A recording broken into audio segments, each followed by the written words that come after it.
Well, it has been a little break in lambing, and also kind of in the weather. You notice we had the big fan turned off. Still have the small fan running just to kind of create some stir, keep air moving. But everybody's doing well. Everybody's kind of laid up. Yes, I hear you, baby. That is unfortunately a couple of bottle babies that we have. So this lambing group has been not great, and this is what I've been working on for the last little bit, getting a makeshift catch pen set up because we have calves that need to go to the sale. So you get everybody in here, it makes kind of a crowded space, but I know that there's one or two that even with the using the feed bucket as a lure, most likely won't come in. Yeah. So what we'll do is we'll have him pull up in here, and back gate will open up to that post there, hopefully. That will close off to the other side of the trailer. I'll bring the cubes in and try to get everybody, at least the calves, in here, if not everybody. And then once we have that done, we can start pushing to the front, because if we can get the calves, a lot of times what we'll do is we'll wind up with the calves pushed up closer to the trailer, and then I can take that red gate, swing it around, and it kind of creates a little trap there. So that's what we've done in the past. Now, whether it works this time or not, I don't know. And the only reason I say that is because whenever you have something that they're unfamiliar with, it can always be a gamble either way, and that's kind of what we're doing here. We've got several, he'll have probably several cows on that trailer. I don't know if that'll spook them or not, but usually a bucket of feed is pretty convincing. There's 3 of them we need to go, 3 bull calves. They're getting past time to go. The heifer calf is going to stay for a while longer, and so that's what we got.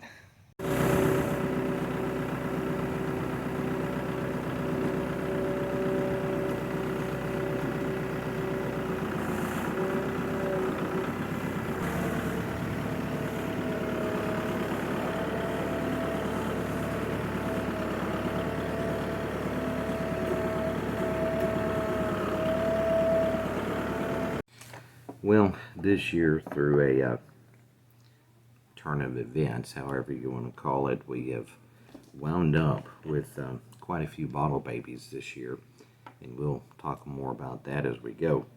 But in the past, we have used one of these milk buckets, like that. Normally, what happens, this right here with the little valve goes in the bucket, like so. The nipple, which these are, I won't say they're large, but anyway, little rubber nipple goes through the little collar here, and then it all screws together like so, which in the past has worked wonderfully. But these nipples are so different from what we normally use, like these. Sometimes it's hard to get them to convert over. So I started thinking, and it's like, well, what if we don't? What if we convert these to work where these normally work? So I'm trying.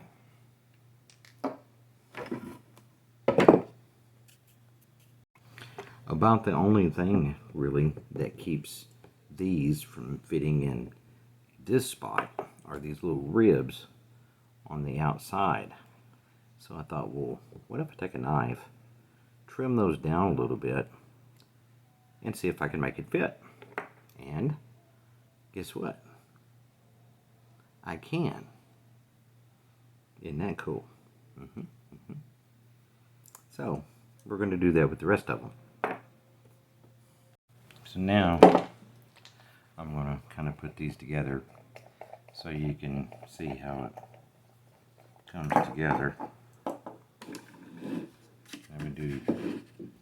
I'll do this one on this side so you can see it.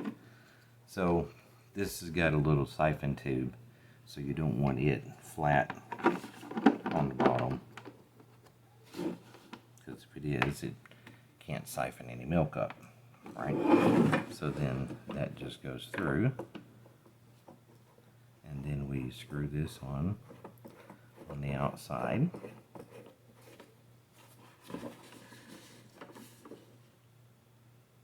So it's good and tight. Okay. We'll turn around and do the other one. Hey guys. No, it's not feeding time yet. Yeah, those are our bottle babies. Of course, every time they see you, they think it's time to eat. But they're all doing good now. We had some struggles with a couple of them, but they are doing good. So, I apologize for how long it's been since we've recorded, but there's just been a lot of things going on that I'm going to try real hard to kind of catch you up on. We had one older mama that delivered, had twins. One twin was stillborn, was stuck, and then when she delivered the second one, she really didn't want anything to do with it. So there was another girl that delivered just a few minutes later. Took that baby to her. She took it as her own, nursing it, doing great, right? Well, a couple of days later, I don't know if it was an issue from the stuck baby or what it was, but the first mama passed away. So we kind of dealt with that and regrouped, and but then it wasn't long after that we had another mama pass away. Still have no real understanding of what happened. One day she was fine, came out the next day and she was dead. So I do not know what happened there.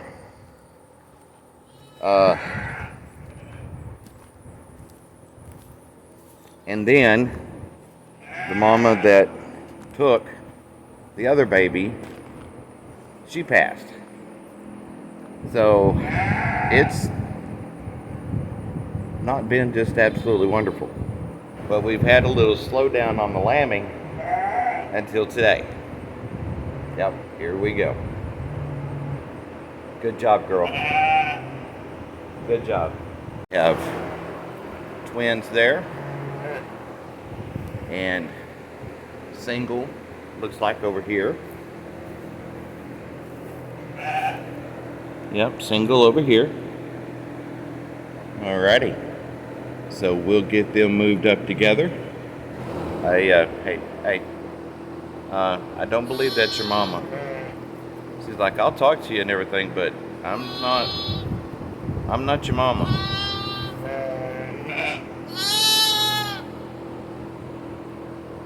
Is that your baby? Sometimes when you come in after the fact, that's kind of the hardest thing to figure out. Because there's a lot of times they'll take babies or try to claim babies.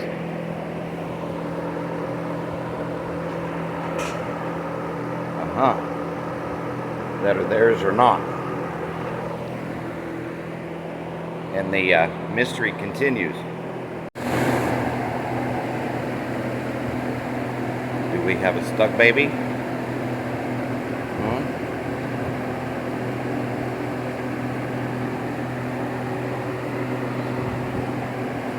Or are one of these babies yours? Which one is it?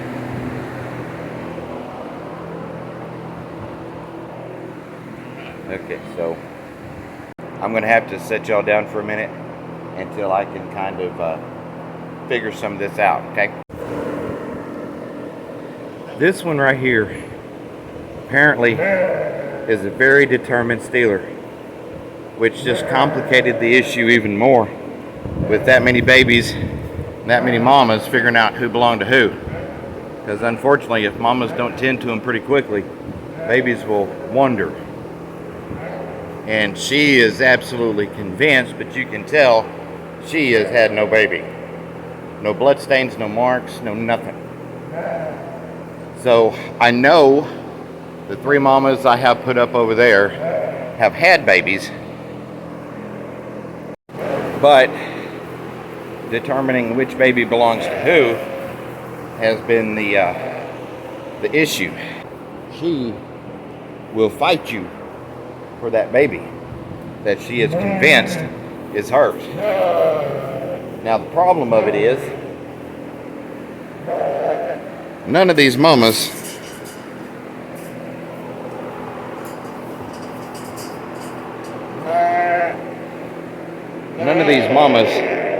seem just horribly in love with the babies they've got. That baby right there was with her. She was knocking it around. So I took that baby, moved it over to her, moved that one over here. They're a little bit more calm. This one is just an absolute idiot. No way to sugarcoat that. If she doesn't step up real soon and start taking care of that baby, then she's going to be marked for the sale barn too. So is this one right here and that one right there. I'm not having it. But I will say, it does tell me that as hard as her hormones are working, she's not going to be far behind. Well, unfortunately, this girl right here still has not 100% accepted that baby as hers.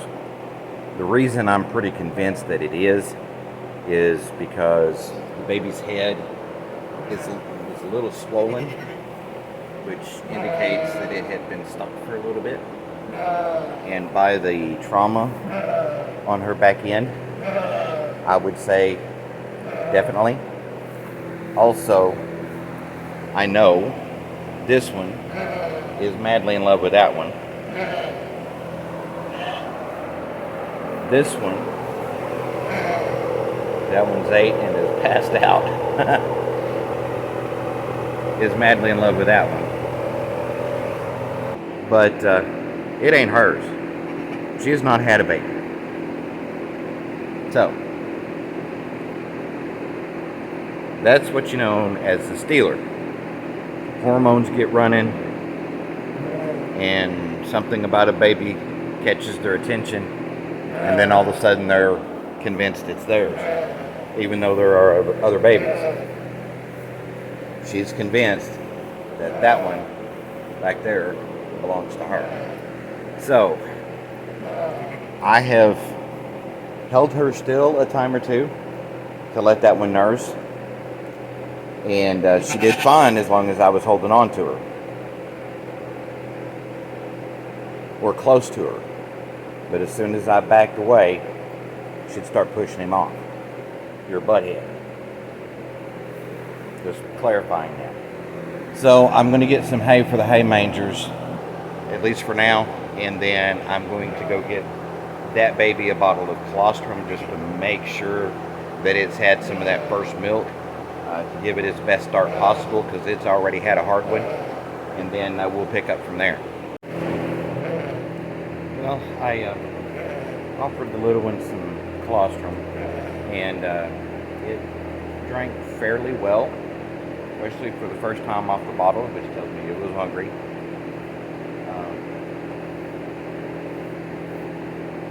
I don't know. Mom is still kind of being a butt. Kind of. So I'm going to take the remainder to the house, and I'll offer it some more here in a couple hours and see how we do then. Okay, so everything here in the lamb barn seems to settle down just a little bit. Mom and baby in the back corner are doing okay. I'm still going to offer him some more colostrum here in just a little bit.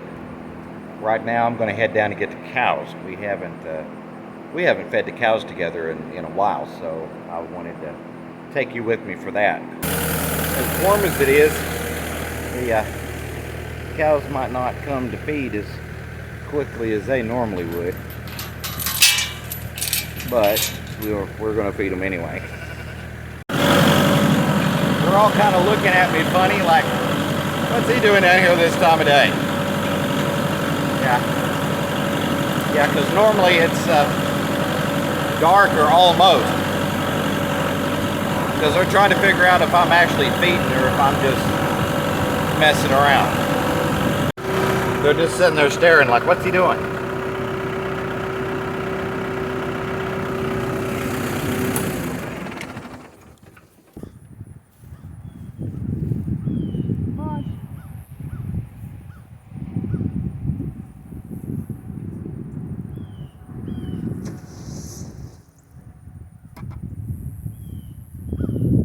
The meal.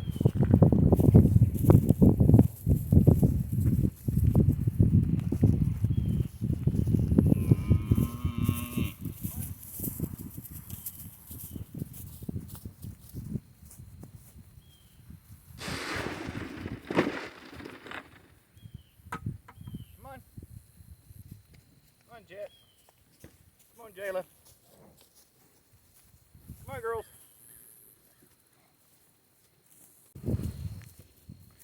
Jayla. Boy, you looking thin. One of the heifer calves, or the heifer calf, belongs to Pebbles. Roxy there is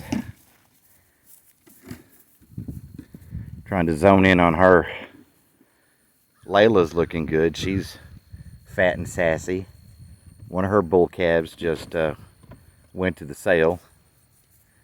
There's the bull calf that caused lots of issues. That one belongs to Jet. And Jet, as calm and easy as she is, there comes the old girl. Come on, girl. Come on, Jet. Come on. She says, I'm slow and old. You're going to have to give me a minute. Anyway, that bull calf is hers.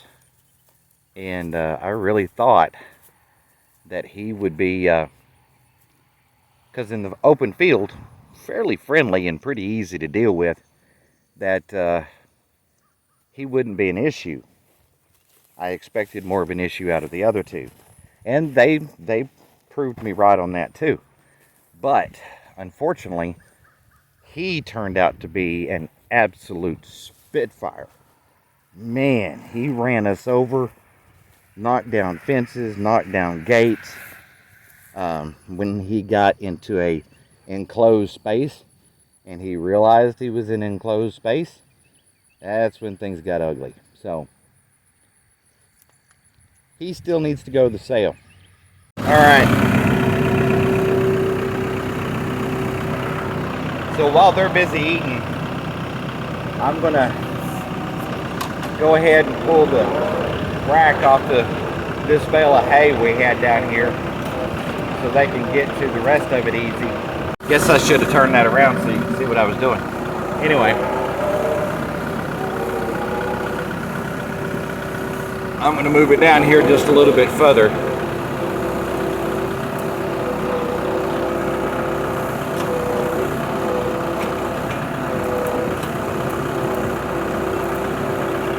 Okay, got that.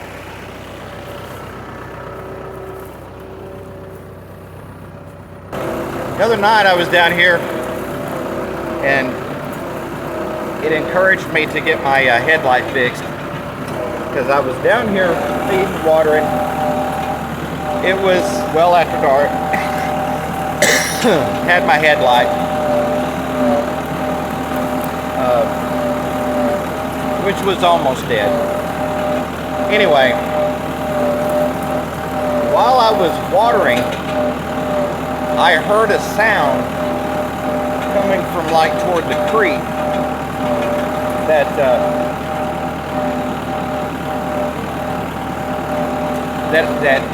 startled me a little bit.